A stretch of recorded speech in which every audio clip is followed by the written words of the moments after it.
Okay, so we're going to wrap up on today's lecture just with one more example. So we did this one. This one's very similar to that, so I want to skip that one. Okay, let's look at this one. Add a vector whose magnitude is 10 and angle is 275 degrees to one whose magnitude is 11 at 105 degrees.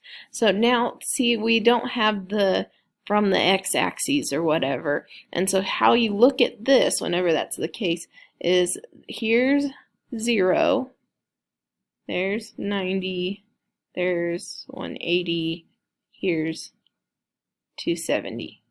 Okay, so if I have magnitude of 10, 257 degrees. Okay, so here's 180, and then in between that,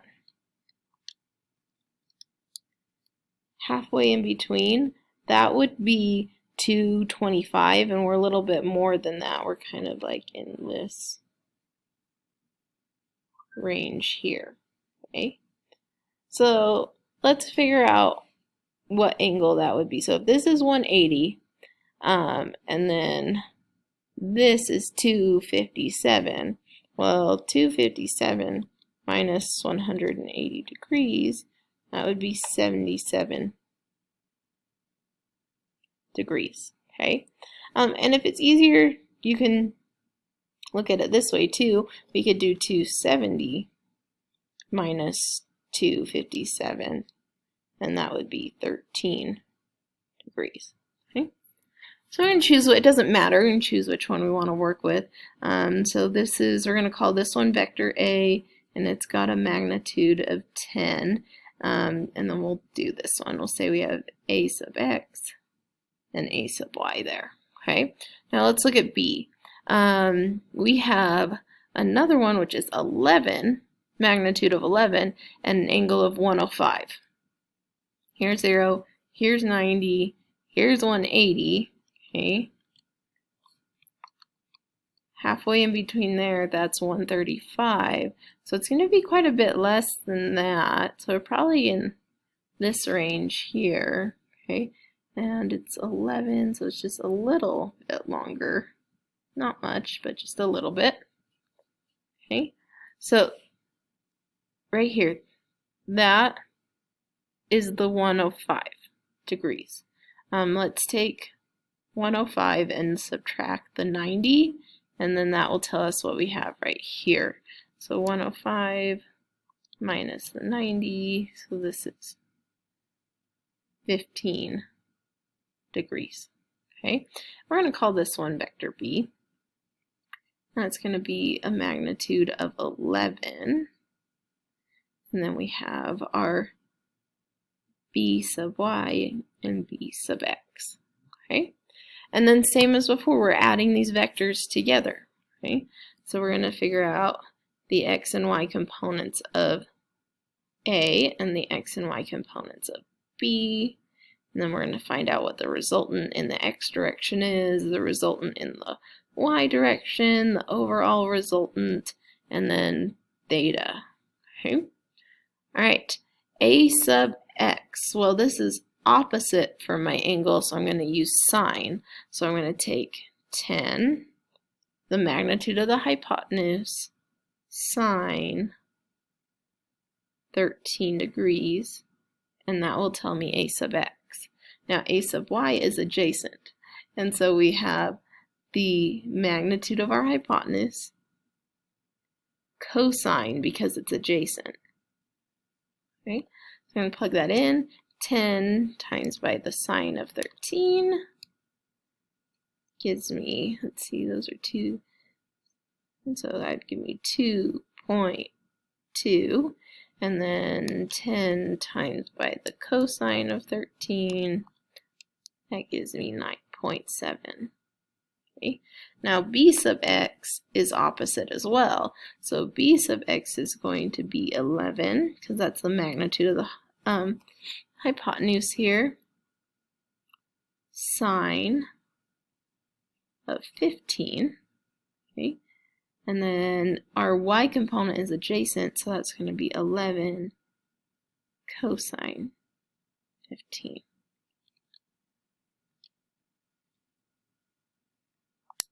So 11 times by the sine of 15, and that equals 2.8, and then 11 times by the cosine of 15, that's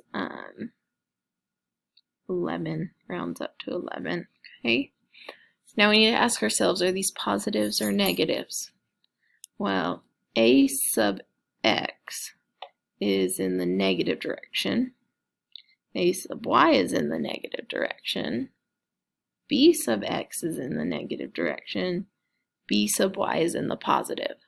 So to figure out the resultant in that x direction, we're going to take a sub x plus b sub x, or negative 2.2 plus negative 2.8. That will give us negative 5.0. Okay, and then r sub y is just going to be a sub y plus b sub y, and that's going to be negative 9.7 plus a positive 11.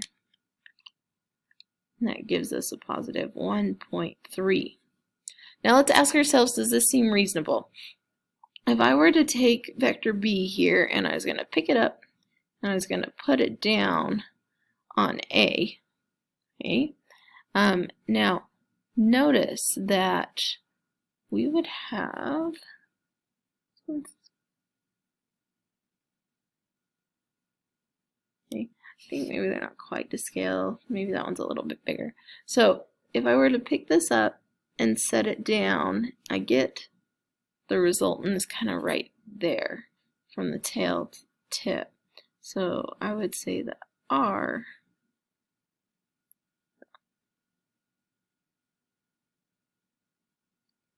I thought, sorry, I'm drawing this really small. Let me redraw it over here. Say R is somewhere right in there. Okay, and then we'll have some theta.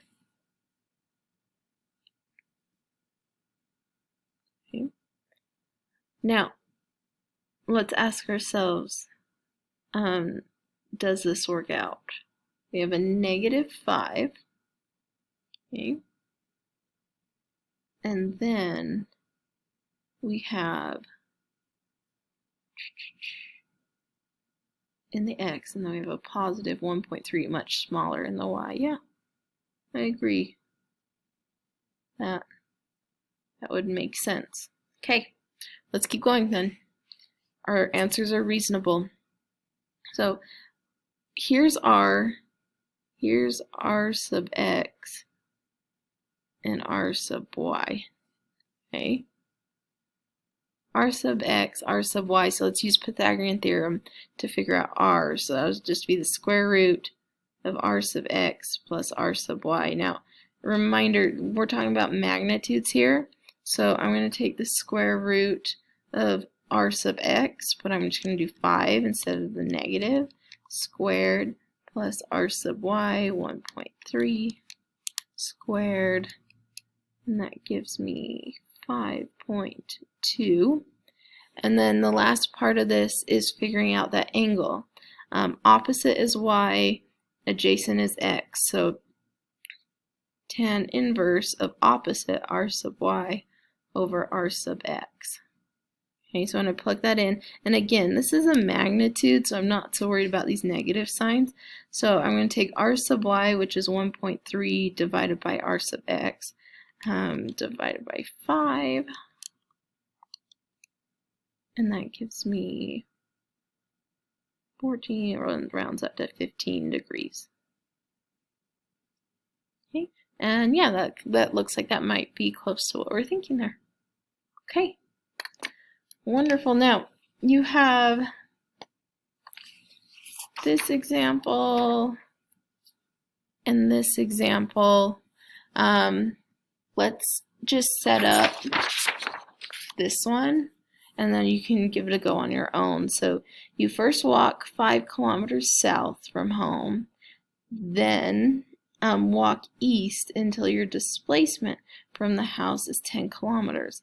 How far east did you walk? Okay, that's an interesting question. So you first walk 5 kilometers south from home. So like, let's say north, south, east, west.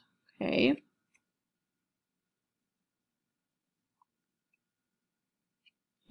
And so you go 5 kilometers south from home.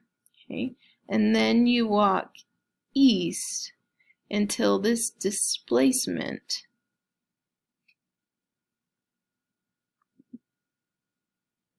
so here's our 5 kilometers. And you walk east until this displacement from tail to tip